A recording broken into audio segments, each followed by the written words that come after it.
네, 반갑습니다.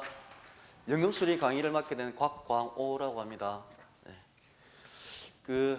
작년에 연금수리를 저도 작년에 처음 강의를 했고, 그리고 다행히 올해의 계리사 연금수리는 좀 쉽게 나가지고 합격률도 굉장히 60% 이상으로 높게 나왔는데, 제가 이제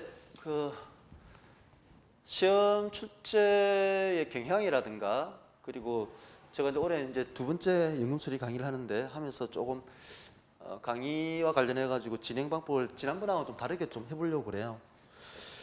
이제 먼저 들어가기 전에 연금수리학에 대해서 공부를, 그러니까 수업 안내서 개념인데 어떻게 할 건지에 대해서 잠깐 말씀을 좀 먼저 드릴게요. 자, 여기에 이제 보험계리사가 보면 총 5과목이잖아요. 2차 과목 보면. 그런데 여러분들이 이제 지금 보험계리사를 준비하시는 분들의 문과, 이과로 크게 두 가지로 분류를 해서 나누어 보자고 하면, 저는 사람들이 보면 머리가 좋다 나보기는 중요한 것 같지는 않아요. 다만 이제 공부를 어떻게 효율적으로 할 것인가가 핵심인데, 근데 이과형과 문과형이 조금 제가 지금까지 접해본 바로는 좀 달라요. 그래서 그런 거를 본인의 가지고 있는 그런 성향이라든가 이런 거에 따라가서 이 5가지 과목을 어떻게 공부할 건지, 그에 따라서 연금수리는 어떻게 할 건지만 잠깐만 먼저 말씀을 좀 드릴게요. 지금 우리가 이 보험계리사에 보면 이 보험수리하고 계리모형, 연금수리, 재무금공, 이 계리리스크 관리가 있는데, 문과, 이과로 따지자 그러면 사실 이거는 이과형들, 특히 수학과 통계학을 전공한 사람들한테 굉장히 유리한 과목이고요. 이 재무금공하고 재무금공 같은 경우는 상대, 저도 연금수리는 이거 두 개가 복합적이라고 좀 보여지거든요. 그래서 이제 이 공부하는 스타일이 보면 우리나라의 교육 제도 자체가 수학이나 이런 부분에 본인이 이제 좀 자질이 있다라고 생각하시는 분들이 보면, 제가 볼 때는 우리나라 교육의 자체가 주입식이라든가 약간 트레이닝식 계산 문제를, 복잡한 계산 문제라도 어떻게 주어진 시간에 빨리 푸는 거 문제에 집중되어 있어요. 우리나라 수능 시험이 그러다 보니까 수학에 좀 우리 학생들 중에서도 보면, 직장인들 중에 수학에 자질이 있다고 하는 분들도 대부분 다 이제 이 보험수리나 계리모형은 문제 공부를 하는데 어려움이 없을 거예요. 기본 지식이 다 있기 때문에. 그런데 아마 그 상대에서 문과로 해가지고, 참 올해부터는 이제 문과, 이과가 통합됐지만, 이게 보험수리를 하다 보면 적분, 미적분을 많이 쓰게 되고, 특히 중적분도 알아야 되는데, 아마 상대에서 수학을 그러니까 적분까지 그리고 중적분까지 공부를 하지 않은 경우에는 보험수리를 공부하는데 좀 어려움이 있을 거예요. 기본 지식을 좀 다시 추가적으로 더 공부를 해야 되고. 근데 제가 왜 자꾸 이런 얘기를 하느냐면, 이 연금수리를 공부를 하는 데 있어가지고 연금수리가 다른 과목에 비해서 기본 지식이 그렇게 많이 필요한 거는 아닙니다. 예를 들면 보험계리사 시험 1차 시험에 보험 수학만 하더라도 이 연금수리는 풀 수가 있어요. 그런데 제가 흔히 이제 일반적으로 얘기할 때 이과형이 보통 이런 I자형이 많거든요. T자형은 뭐냐면 문과와 이과를 혼합되어 있는, 이게 무슨 말이냐면, 이 I자형인 거는 주로 숲을 안 보고 나무만 주로 보는 스타일이에요. 깊게 파고드는 거죠. 공식이 하나 수학 공식이 하나 있으면. 근데 이 T자형이라는 게 뭐냐면, 공식도 알고 그 공식의 컨셉이 어떤 컨셉에 의해서 도출이 돼서 철학적 의미도 생각하는 거죠. 그래서 공식이 어떻게 나와서 이걸 어떻게 활용을 내가 풀어간다, 이런 일련의 과정들을 이제 익혀야 되는 과목이 우리 보험계리사에 많아요. 그래서 T자형으로 공부를 해주길 바라고, 이런 제가 나름대로 제가 생각할 방향인데, 요거는 뭐 그냥 넘어가고 하다 보면서 제가 추가로 말씀을 드릴 거고. 근데 이제 여기서 제가 조금만 더 설명을 드리면, 보험수리는 라이프 인슈런스의 생명보험이 인보험이에요.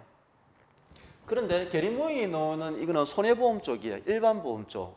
영어로 하면 제너럴 인슈런스라든가 아니면 캐주얼티라고 하는데, 자, 왜 얘기를 해주냐면, 이 라이프는 뭐냐면 사람이라는 인체적 구조 자체가 물론 이제 동양과 서양인들이 조금 체질이 다르긴 한데 일반적으로는 유사합니다. 물론 조금의 차이는 있어요. 그러면 이거는 뭐냐면 사람이 가지고 있는 본질 특성이 수만 년 동안 내려오는 유전자 DNA가 있기 때문에 대량 위험에 대한 좀 제가 이제 보험 용어로 좀 들어갈게요. 위험에 대한 동질성과 대량이 있기 때문에 우리가 확률적으로 그러니까 수학 통계적으로 가다 보면 뭐냐면 이 부분은 정규 분포를 따라요. 그래서 오늘도 수업 시간에 세 번째 시간에 얘기하겠지만 대수의 법칙과 중심 극한 정리가 시어렘이 그 정리되는 정규 분포를 따라요. 근데 이거는 정규 분포가 아니에요. 그래서 무슨 분포가 따라요? 포화성 분포라든가 여러 가지 분포들이 있죠. 그런 분포들을 가는 것은 정규 분포가 아니에요. 왜 그럴까요? 이 보험 수리에 있는 인보험은 대량의 고객이 보험사에 들어오기 때문에 정규 분포를 가정을 깔고 프라이싱이라든가 다 해요. 그런데 계리 모형은 일반 보험이다 그러면 어느 특정 기업에서 하재보험을 가입해요. 그는 정규 분포가 아니거든요. 그 기업이 가지고 있는 고유의 특성에 맞는 분포를 찾아야 돼요. 그래서 그런 것들을 하는 게 계리 모형이거든요. 그럼 연금 수리는 뭐냐? 연금 수리는 분포라기보다는 재정 정책이에요. 그래서 연금 수리를 공부를 하시는 분이 이 5과목 중에서 기본 지식이 제가 볼 때는 제일 필요하지 않는 과목이라고 볼 수도 있는데 그럼에도 불구하고 연금 수리가 그래서 이 교재 있잖아요. 제가 지금 여기 하는 이 승조 교수님의 최신 연금 수리 수정판 2입니다. 수정판 2에 나오는 거 이 교재만 가지고도 충분히 혼자서 독학을 하더라도 할 수가 있는 게 되는데 여러분들 이제 학생 5과목을 다 공부를 해야 되고 직장인들 같은 경우는 시간이 촉박하죠. 일도 해야 되고 집에 들어가면 피곤하고 주말에도 쉬어야 되는데 그러면 방법은 이 책을 가장 효율적으로 공부할 수 있는 방법이 뭐냐 이거거든요. 자, 그러면 이 연금 수리는 뭐냐면 이 한 과목만 가지고 집중을 하면 제 강의뿐만 아니라 다른 혼자서 독학을 하더라도 충분히 주어진 시간에 많이 좀 할 수가 있는데 어떤 어려움이 있냐면 이 연금 수리를 공부하다가 보면 2번 내지 3번 불합격하는 사람들이 태반이에요. 왜 그럴까요? 이 연금 수리는 뭐냐면 아까 말씀드리는 여기 있는 연금 재정과 관련된 이 연금 수리는 기본적으로 기업연금에서 태생을 해서 지금 퇴직연금 쪽 위주의 시험 출제가 됩니다. 그런데 우리가 흔히 말하는 여기나 연금이라는 거는 삼척연금 있죠. 이렇게 삼척연금이라고 하는데 여기 이제 국민연금 우리 흔히 말하는 이제 국민연금이라고 보면 되고 요거는 이제 기업연금이라고 이 기업연금 퇴직연금 형태입니다. 요 개인연금인데 이 개인연금 같은 경우는 이 부분은 뭡니까? 다 보험 수리와 관련된 거, 인보험 쪽에 관련된 거예요. 라이프 인슈런스 쪽 관련된 거. 근데 기업연금 쪽하고 국민연금의 일부 시험의 연금 수리 순위는 다 이쪽이 나옵니다. 그죠? 그리고 제일 우리가 이 교재를 보게 되게 되면 뒤에 우리가 6장 연금 재정 방식 그 이론 있죠? 연금 재정 방식 이론의 6장이 일부 나오는 경우 그래서 출제는 잘 되지 않는 편입니다. 거의 이쪽 위주고요. 자, 그래서 이쪽 위를 공부해야 되는데 이 기술적으로 계산하는 문제는 제가 다시 복잡해 보이기도 하는데 컨셉이 굉장히 중요해요. 그 컨셉을 어떻게 잡아가느냐에 따라서 계산하는 방식이 달라지기 때문에 보험 수리에 나와 있는 것은 인보험 중심의 정규분포라는 큰 가정하에서 나오는 여러 가지 이제 수학적인 기법들이 들어가는 디테일한 계산 문제들이 많이 나오는 겁니다. 근데 연금 수리는 그게 아니에요. 그래서 컨셉이 중요하고 재정 방식이 중요하고 그에 따르는 각 기업들마다 그동안 내려왔던 그 서구에서 선진국에서 먼저 나왔던 기업연금 관련된 여러 가지 문제들을 어떻게 풀어갈 것인지를 정리해 놓은 게 이 책이거든요. 그래서 그런 거와 관련된 재정 정책 방향 근데 왜 그런 식으로 재정 방식을 정할 수밖에 없었는지 퇴직연금 제도는 왜 그렇게밖에 할 수밖에 없는 이런 역사적인 히스토리를 알아서 아셔야 되고 컨셉을 아셔야 돼요. 그러고 나서 문제를 들어가셔야지 문제를 제대로 이해하고 풀 수가 있지. 그러지 않고 보험 수율이나 계리 모형처럼 함수 수학 공식이나 여기는 계리적인 이론 원리와 공식을 외운다고 그래가지고 풀 수 있는 문제가 연금 수리는 아닙니다. 그리고 또 하나가 여러분들 아셔야 될 게 이제 보험 수리는 지금까지 인보험에서 나왔던 손해보험은 지금 장기보험이고 생명보험에서 나왔던 이런 부분들이 우리 여기에 나오는 준비금이라는 이거 있죠. 순보식 준비금 이게 이제 내년까지만 적용이 되고 이제부터는 이게 준비금이라는 표현을 쓰지를 않아요. 왜 그렇죠?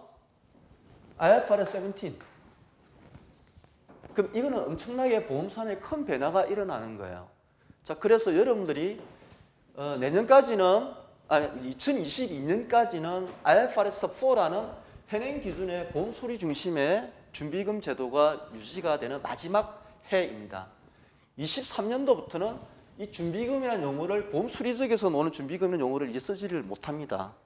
17 기준으로 회계의 기준에 따른 그런 방식으로 바뀌었는데 왜 이 얘기를 하냐면 연금 수리에 들어가 있는 많은 특히 5장에 나오는 계리적 손익이라는 개념 자체가 어디에 들어가는지 아세요? 이게 뭐냐면 발생주의 회계입니다. 이제 보험 계리사를 준비하시는 여러분들은 보험 수리 쪽 부분은 이 부분도 이제는 아셔야 돼요. 지금까지 보험 수리에는 뭐냐면 수학적인 그러니까 정규 분포라는 가정에서 나왔던 보험 수리적 원리에 의해서 나타나는 원가 방식이죠. 그 원가 방식에 있는 준비금을 가지고 이제 결산에서 적용하는 준비금까지 회계에도 다 적용했는데 이제는 그게 아니라 회계는 발생주의 회계로 관점이 가는 거예요. 보험 수리도. 자, 그런데 이제 연금 수리는 오랫동안에 지금 거의 한 16년이 됐나요? 2005년도에 제도가 도입되면서 발생주의 회계는 그대로 가져가고 있어요. 여기 나오는 계리적 손익이라는 거 있죠. 5장에 나오는. 자, 그리고 재정 방식도 그렇고 3장하고 4장의 시험 문제가 거의 60%가 나오거든요. 이 교재에. 그죠? 그 이제 부담금하고 이제 연금 채무를 계산하는 방식인데 3장, 4장 그리고 계리적 손익이 나오고 이런 것들은 전부 다 발생주의 회계 관점에서 보셔야 돼요. 그래서 연금 수리를 보실 때 제가 계속 이 관점에서 문제를 풀 때 설명을 드릴 거예요. 자, 큰 틀에서 보면 우리 보험 계리사가 이런 관점에서 연금 수리는 지금까지 계속 이렇게 이 관점에서 체계 구성이 다 그렇게 되어 있거든요. 근데 보험 수리도 이제는 일부는 그렇게 가야 될 것 같아요. 자, 그래서 이제 제가 연금 수리에 대해서 너무 급하게 안내를 해드린 것 같은데 차근차근 설명을 본 강의하면서 드리도록 할게요. 그래서 연금 수리 쪽 부분은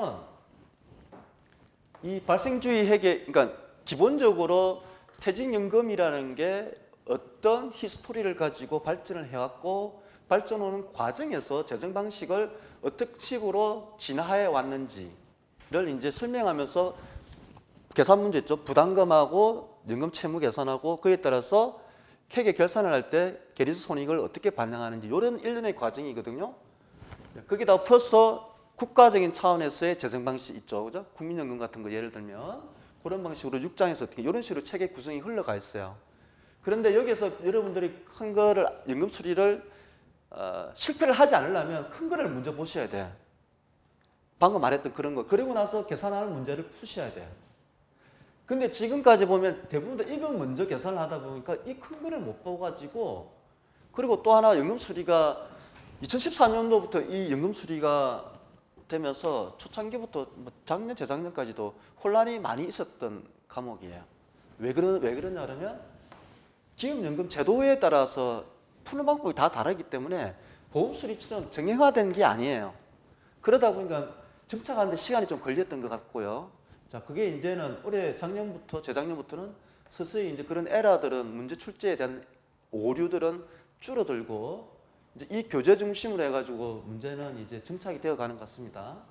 그런 관점에서 이 교재를 좀 처음에 거시적인 관점에서 먼저 접근하시고 그 다음에 문제 푸는 방식으로 이렇게 하시면 되는데 제가 이제 이 본 강의에서는 주로 이 교재를 가지고 여러분들이 혼자서 독학하는 것보다 두세 배는 더 빠르게 이해를 시켜주는데 이 책의 내용을 어떤 식으로 구성되어 있어서 여러분들에게 쉽게 그리고 빠르게 이 책에 대해서 연금 수리와 관련된 지식을 전달해 주는 데 목적을 두고 있고, 그리고 문제에 대한 풀이에 대한 스킬은 그러고 나서 5월이 될지 6월이 될지 문제풀이 과정이라든가 아니면 모의고사 시간에 기출문제를 토대로 해가지고 제가 설명을 드리는 그런 식으로 할게요.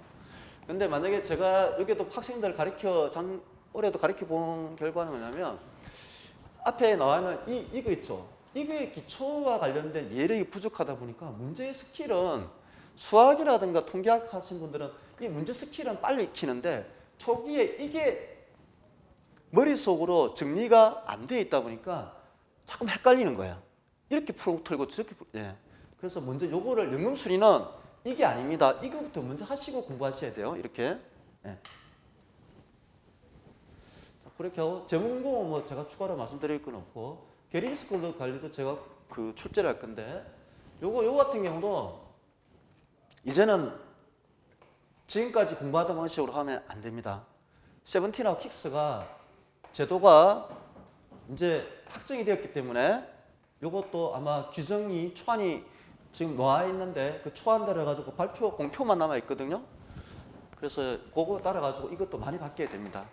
그거는 제가 제 시간에 따로, 요거는 리스크 관리 시간 따로 말씀을 드리고, 자 다시 한번 연금 수리 부분들은 공부를 하실 때 너무 디테일한 거 본 수리와 공부하시는 것처럼 공식 위주로 먼저 접근하셔가지고 문제 풀려고 하면 절대 문제를 제대로 풀 수가 없어요. 왜냐하면 연금 수리는 재정 방식이기 때문에 주어진 문제의 조건에마다 푸는 방식이 다 달라요. 이 보험 수리처럼 어떤 특정 공식을 활용하는 부분에 있어가지고 공식이 딱 정형화되어 있다, 이것 아닙니다. 문제에 주어진 그 지문에 따라 가지고 푸는 방식이 수백 가지로 나눠질 수 있어요. 그래서 함정도 많고, 그거를 이제 여러분들이 그 함정을 피하려고 하면 큰 거를 잘 보셔야 돼요. 이거 큰 거. 원리인데, 컨셉과 원리도 큰 거를 먼저 보시고 난 뒤에 이렇게 해야지, 이거부터 문제 하면 절대 문제 못 풉니다. 네. 대부분 실패하신 분들이 대부분 다 그렇습니다. 그리고 계리적 손익으로 넘어가게 되면 발생주의 회계, 물론 부담금하고 연금 채무도 발생주의 회계에서 머릿속으로 정립이 되지 않으면 계산하는 것도 계속 틀리게 되는 거거든요. 예. 그런 관점에서 연금 수리를 좀 공부해 주시고, 예. 제가 볼 때는 연금 수리는 다른 거를 주로 볼 필요는 없을 것 같아요. 요 교재 하나만으로도 충분히 할 것 같고, 그런데 예. 제가 이제 본 강의 시간에 말씀드린 게 중소기업 퇴직기금이라는 게 2022년 내년 4월 11일부터 시행이 돼요. 그게 이제 퇴직연금 중에 제도 중에 크게 바뀌는 부분이 그거 하나 있거든요. 그거는 강의 시간에 말씀을 드릴게요. 수업 안내는 이걸로 간단하게 마치도록 할게요.